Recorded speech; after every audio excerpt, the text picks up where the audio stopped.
টোটোর দৌরাত্ম্য। বালুরঘাটে টোটোর ধাক্কায় অধ্যাপক আহত হওয়ার পরেই প্রতিবাদের ঝড়। তোলপাড় সোশ্যাল মিডিয়া। টোটোর বারবারন্ত নিয়ে কাঠগড়ায় পরিবহন দপ্তর ও স্থানীয় পুরসভা। সরকারি ও বেসরকারি হিসেব অনুযায়ী বালুরঘাট শহরে চলাচল করে অন্তত 8,000 টোটো। এই শহরে এই পর্যন্ত মাত্র 2,500-এর মতো ই রিক্সা বা টোটো তাদের রেজিস্ট্রেশন করিয়েছে। বাকিগুলো রেজিস্ট্রেশন বিহীন বা বেআইনি। দিন দিন বেড়ে চলা এই বেআইনি টোটোর দাপটে অতিষ্ঠ মানুষ। নিত্যদিন বাড়ছে দুর্ঘটনা, কিন্তু বেআইনি এই টোটো দুর্ঘটনার কবলে পড়লেও ইন্স্যুরেন্স বা কোনো রূপ পেত না কেউই। এই পরিস্থিতিতে বারবার পরিবহন দপ্তরের ওপর চাপ তৈরি হচ্ছিল বেআইনি টোটো নিয়ন্ত্রণের জন্য।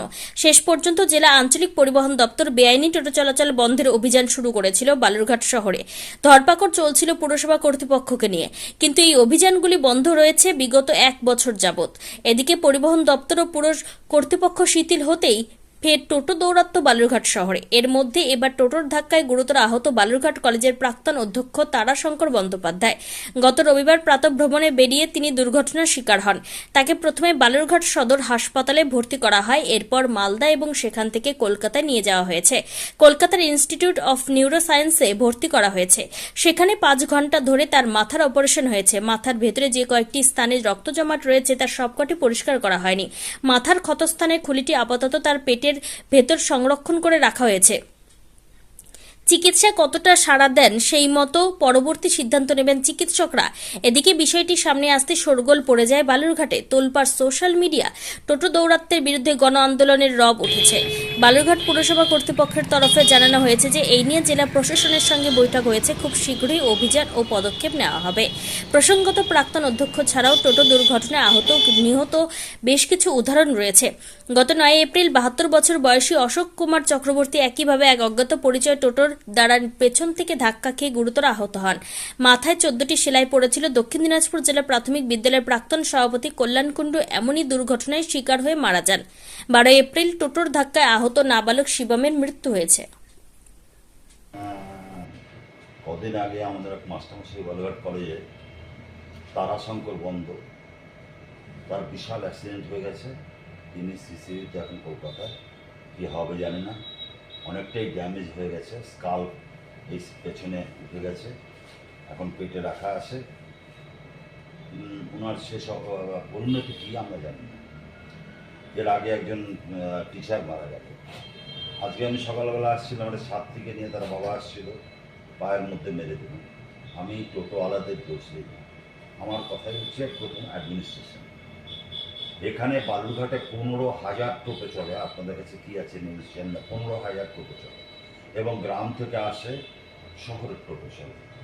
তাহলে এইভাবে যদি এই ন্যারো রাস্তা, আমাদের শহর তো প্ল্যানফুলি শহর না, ন্যারো রাস্তা যতটুকু করে বাড়ানো গেছে সেই শহরের মধ্যেই, কিন্তু মানুষ তো ক্রমশ বাড়ছে। বাইরে থেকে লোক আসছে, গ্রাম থেকে লোক এসে শহরে বাড়ি করছে।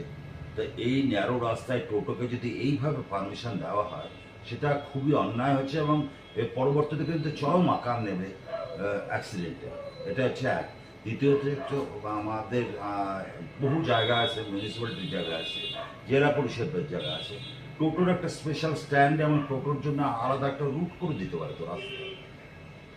বা গ্রামের টোটো শহরে ঢুকবে না, এই পর্যন্ত ঢুকবে। মধ্যে হয়েছিল একবার, কিন্তু কেন কোন অজানা কারণে এটা থেমে গেল জানি না। আজকে আমার ওনার হয়েছে, মাস্টারমশাই হয়েছে, কাল আমার হতে পারে, পরশু আপনার হতে পারে।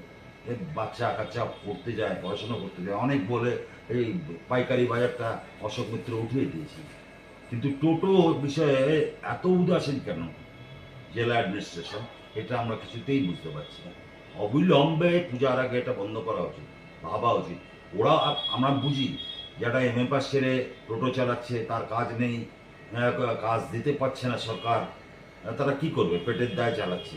কিন্তু তার মধ্যে বেশিরভাগই নেশাখোর, অনেকে নেশা খেয়ে থাকে, আবার অনেক ভালো ছেলেও আছে। কাজ তো চাই, পেটে ভাত দানা তো চাই। কাজে আমি বলবো ওদের কাজ না বন্ধ করো, একটা রুট করে দেওয়া এবং একটা জায়গা করে দেওয়া যেখানে টোটোগুলো স্ট্যান্ড থাকবে, 2 বা 3টে প্লট থাকলো, সেখানে স্ট্যান্ড থাকবে। এইভাবে যদি চলতে থাকে তাহলে কিন্তু ক্রমাগত মানুষের অ্যাক্সিডেন্ট হবে এবং মৃত্যু নিয়ে খেলা হবে। Thank you. একদম অভিভাবকহীন, শহরে কিচ্ছু হয় না। Thank you. আপনার নাম? আপনাদেরকে মাধ্যমে আমি এর আগেও অনেকবার জানিয়েছি এবং বলেছি যে টোটো সমস্যা একটা বালুরঘাটে আছে এবং সেই টোটো যে যান নিয়ন্ত্রণ করাটা প্রয়োজন, তার জন্য বালুরঘাট মিউনিসিপ্যালিটির পক্ষ থেকে অলরেডি আমরা আন্দোলনী সেতুর পাশ দিয়ে আমরা একটা বিকল্প রাস্তা করে দিয়েছি যে ওয়ান ওয়ে টোটো সিস্টেম করার জন্য। সেটা পুলিশ প্রশাসন এবং ট্রাফিক সেটাকে তারা দেখছেন, তারা করছে। এবং পাশাপাশি টোটো নিয়ন্ত্রণের জন্য জেলা প্রশাসনিক বৈঠকে একটা আমাদের হয়েছে, সেখানে প্রিলিমিনারি একটা আমাদের আলোচনা হয়েছে, একটা প্রাইমারি একটা রূপরেখা নিয়ে আমরা আলোচনা করেছি এবং খুব শর্টলি জেলা প্রশাসন এবং আরটিওকে আমি বলেছি যে বালুরঘাট শহরে যাতে সাধারণ মানুষ নিশ্চিন্তে চলাফেরা করতে পারে রাস্তা দিয়ে, এবং পাশাপাশি যারা টোটোর উপরে জীবিকা নির্বাহ করছেন তাদেরও যাতে কোনো অসুবিধে না হয়, এই নিয়ে একটা পূর্ণাঙ্গ রূপরেখা তৈরি করে খুব শর্টলি যাতে সেটাকে ইমপ্লিমেন্ট করা যায় সেই বিষয়ে জেলা প্রশাসনকে এবং আরটিও সাহেবকে আমরা বলেছি। আমিও সেভারেল টাইম বলেছি। তো আশা করছি আমরা খুব তাড়াতাড়ি এই বিষয়টা নিয়ে জেলা প্রশাসন এবং আরটিও সাহেব দেখবেন এবং সব দিক যাতে ঠিক থাকে। যেমন টোটোর উপরে নির্ভরশীল অনেকেই আছেন যাদের জীবন জীবিকা রুজি রোজগার এই টোটোর উপরে হয়, আবার সাধারণ মানুষেরও যাতে পথ চলতে কোনো অসুবিধা না হয়, এই দুই দিকটি যাতে ব্যালেন্স করে একটা পূর্ণাঙ্গ রূপরেখা তৈরি করা যায় সেই বিষয় নিয়ে আগামী জেলা প্রশাসনিক বৈঠকে ঠিক হবে। কিন্তু দেখা গেল কিছুদিন আগে টোটো অ্যাক্সিডেন্ট করে বেশ কয়েকজন প্রাণঘাতী হয়েছে, এই বিষয়ে কি বলবেন? দেখুন, অ্যাক্সিডেন্টে প্রাণঘাতী হয়েছে এটা তো সত্যি মানে একটা দুঃখজনক এবং স্যাড নিউজ, সেটা ঠিকই।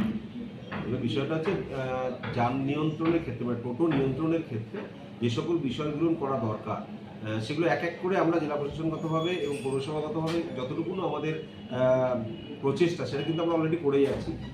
মেন সমস্যা যেটা ছিল, দেখুন ওয়ান ওয়ে যে টোটো সিস্টেম, সেই টোটো সিস্টেমটাকে অলরেডি আমরা করে দিয়েছি এবং আরটিও গতভাবে জেলা প্রশাসনগতভাবে যে মিটিংটা আমাদের হয়েছে সেই মিটিংয়ে আমি আপনাকে বললাম যে প্রাইমারি একটা রূপরেখা আমাদের হয়েছে, আগামী দিনে আমরা একটা পূর্ণাঙ্গ রূপরেখা করে জেলা প্রশাসনগতভাবে সেটাকে ইমপ্লিমেন্ট করা হবে।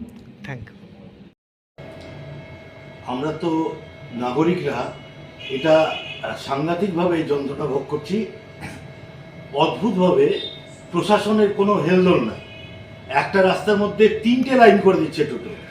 কোনো কারণে যদি তাদেরকে বলা হয় 2 লাইন করো বা 1 লাইন করে দাও, পাশ দিয়ে অন্য লোককে যাওয়ার সুযোগ করে দাও, তারা তো উল্টো গালাগাল দিচ্ছে। আর এই পরিমাণ টোটো এবং সব টোটো সব জায়গায় যায়, এটাকে অচিরাত টোটোর কালার চেঞ্জ করে জায়গা ভিত্তিক ভাগ করে দেওয়া উচিত। এটা একটা সময় যখন প্রথম শুরু হলো তখন এটা সুবিধার ব্যাপার ছিল, এখন তো এটা মানে ভয়ঙ্কর যন্ত্রণা। গত 2 দিন আগে একজন লোককে ঠেলে প্রায় সে মৃত্যু পথযাত্রী। প্রতিদিন টোটোর কোথাও না কোথাও অ্যাক্সিডেন্ট হচ্ছে। এটা মানে প্রশাসনকে অবশ্যই, বিশেষ করে মিউনিসিপ্যালিটিকে এটা খুব মানে বিশেষভাবে নজর দেওয়া দরকার। এটা জনগণের তরফ থেকে আমার শুধু কথা নয়, সমস্ত লোকই এই টোটোর যন্ত্রণার শিকার হচ্ছে। বিশেষ করে আমার মতো বয়োজ্যেষ্ঠরা, তারা তো ভয়ঙ্কর কষ্টের মধ্যে পড়ছে। এটাই কিন্তু দেখা যাচ্ছে বালুরঘাট শহরে প্রায় 8,000 টোটো চলছে নাম্বার প্লেট বিহীন এবং লাইসেন্স বিহীন, এটা নিয়ে কি বলবেন? সেগুলো তো স্ক্রিনিং করা উচিত, খুব তাড়াতাড়ি দ্রুত সেটা করা উচিত। কিন্তু তাদেরকে স্ক্রিনিং করে যদি আবার নাম্বার দিয়ে দেওয়া হয় তাহলে তো আলটিমেটলি 8,000 টোটোই থেকে যাবে, সেটা তো সমস্যার সমাধান হবে না। সেটা তো একটা আরটিও সেকশন, তার না হয় যা হলো হলো, কিন্তু টোটো এখন যে এই নাগরিক যন্ত্রণা, এর থেকে মুক্তির জন্য এদেরকে ভাবা দরকার।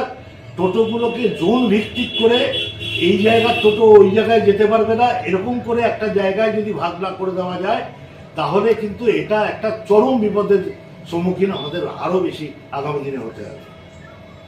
আপনারা কি ভাবছেন এই টোটো নিয়ে? টোটো নিয়ে যে ভাবনাটা বললাম যে টোটো কমাতে হবে, আমরা তো এখন তো চাকরি বাকরি নাই, বেকার ছেলেদের তাদের তো কিছু করে খেতে হবে, টোটো চালাচ্ছে, তার প্রতি আমরা নিশ্চয়ই সহানুভূতিশীল।